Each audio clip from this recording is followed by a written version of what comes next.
Salam Vincentian, damai Tuhan bersamamu. Saudara-saudari yang terkasih, hari ini gereja memperingati Hati Tak Bernoda Santa Perawan Maria. Bersama peringatan ini, kita akan merenungkan dari Injil Lukas bab 2 ayat 41 sampai dengan ayat 51. Peristiwa di mana Yesus lalu tertinggal di bait Allah ketika keluarga kudus Maria, Yusuf dan Yesus pergi ke bait Allah. Kita tahu bagaimana Bunda Maria bersikap. Maka sungguh perayaan hari ini atau peringatan hari ini memperingati hati tak bernoda Santa Perawan Maria. Bagaimana hati tak bernoda itu yang kita bisa lihat dari teladan hidup Bunda Maria.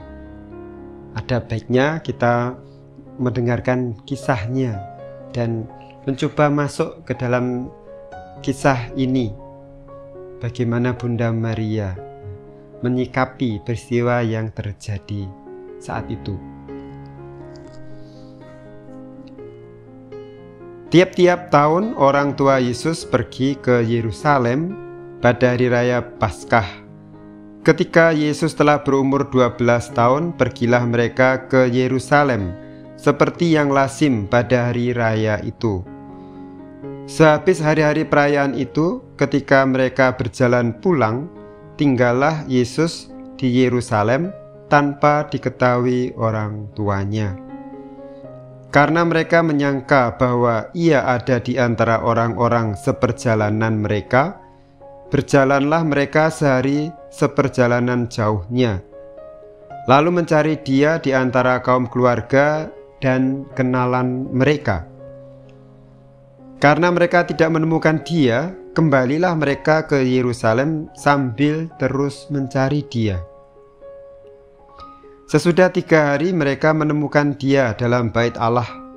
Ia sedang duduk di tengah-tengah alim ulama sambil mendengarkan mereka dan mengajukan pertanyaan-pertanyaan kepada mereka. Dan semua orang yang mendengar dia sangat heran akan kecerdasannya dan segala jawab yang diberikannya. Dan ketika orang tuanya melihat dia, tercenganglah mereka, lalu kata ibunya kepadanya, "Nak, mengapakah engkau berbuat demikian terhadap kami? Bapamu dan aku dengan cemas mencari engkau." Jawabnya kepada mereka, "Mengapa kamu mencari aku? Tidakkah kamu tahu bahwa aku harus berada di dalam rumah Bapakku?" Tetapi mereka tidak mengerti apa yang dikatakannya kepada mereka. Lalu ia pulang bersama-sama dengan mereka ke Nazaret, dan ia tetap hidup dalam asuhan mereka. Dan ibunya menyimpan semua perkara itu di dalam hatinya.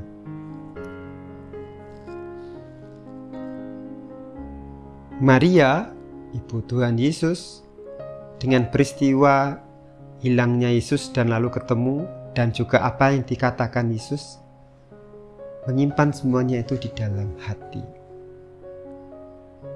Kita dengar tadi, ya, Yusuf dan Maria cemas dan 3 hari mencari, dan setelah itu baru ketemu. Ya. Perasaan orang tua, ya, cemas gelisah kalau ada apa-apa dengan anaknya. Tapi lalu juga mendengar jawaban anaknya yang mungkin di luar dugaan. Dan ternyata Bunda Maria menyimpan semua dalam hati dengan diam. Kita bisa membayangkan betapa hati Maria itu seperti sungguh tak bernoda. Tidak mudah dinodai juga. Gambarannya bagaikan samudera yang luas, yang seolah ada banyak kapal tenggelam, ada apa saja itu ditelan begitu saja, dan lautan samudera tetap seperti biasa. Hati Maria seluas samudera. tidak mudah terlukai dan tidak mudah lalu akhirnya menghasilkan emosi yang bahkan merusak, menyakiti orang lain. Maria menyimpan dalam hati. Gambaran seperti samudra luas menyimpan semua banyak rongsokan dunia. Dan tetap seperti biasa, seolah tidak terjadi apa-apa. Semua disimpan rapi di dalam hati dan tanpa mempengaruhinya. Nah, hati tak bernoda, Bunda Maria. Hati yang tidak mudah untuk sakit dan lalu membalas. Hati yang mampu untuk meredam semua sakit, semua kekecewaan yang muncul karena peristiwa hidup kita ataupun karena ya memang dibuat orang lain, orang yang membenci kita. Hati yang sungguh-sungguh tenang. Nah, saudara yang terkasih, inilah yang perlu kita teladan sebagai murid Tuhan, yang juga kita menghormati Bunda Maria sebagai manusia yang bisa menjadi contoh kita untuk memiliki hati yang seluas samudra, hati yang damai, hati yang tidak mudah terusik oleh banyak hal, tetap tenang, mampu mengendalikan diri. Maka yang pertama, kita mau melihat Bunda Maria, menjadikan dia kiblat kita untuk memiliki hati yang tak bernoda, hati yang seluas samudra. Yang kedua, tentu kita tahu kita manusia lemah, hanya kuasa ilahi yang mampu menyempurnakan. Maka yang kedua, kita mohon setiap hari, bangun pagi, Tuhan berkati hari ini, aku akan bertemu banyak orang. Mungkin akan ada yang mengusik hatiku, membuat kecewa atau marah. Namun Tuhan beri aku kekuatan-Mu untuk memiliki hati yang tidak mudah tergores, hati yang tetap tenang. Kita mohon setiap pagi. Kita percaya rahmat Tuhan selalu bekerja. Apa yang kamu minta, kamu akan dapatkan. Apa yang kamu cari, kamu akan dapatkan. Lalu saudara, yang ketiga, kita juga berusaha untuk mengenal diri kita yang pertama-tama.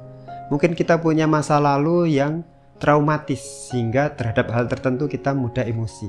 Kita kenali diri kita, dan kalau memang kita punya pengalaman-pengalaman traumatis atau namanya luka batin atau apa, kita belajar untuk menerimanya, untuk menyembuhkan diri. Ada banyak metode, ada yang ikut retret penyembuhan luka batin, ada yang belajar meditasi, menenangkan diri, ada yang ikut puji-pujian untuk lebih selalu gembira.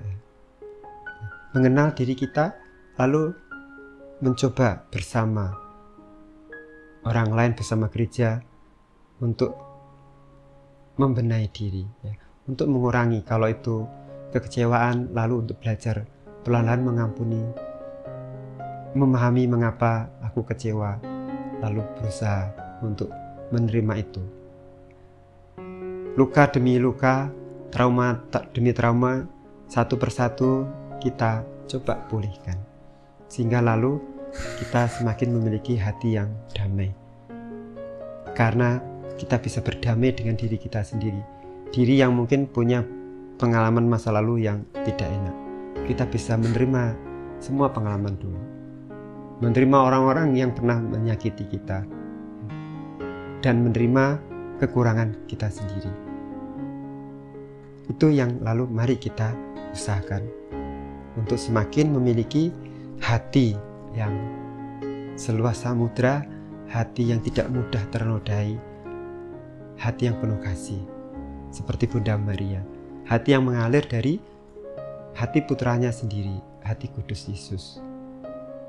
Mari saudara, kita sungguh mohon rahmat Tuhan supaya melalui peristiwa hari ini, renungan hari ini, kita bergerak untuk mau meneladan yang baik, lalu memohon rahmat Tuhan, dan dengan segala upaya membenahi diri kita.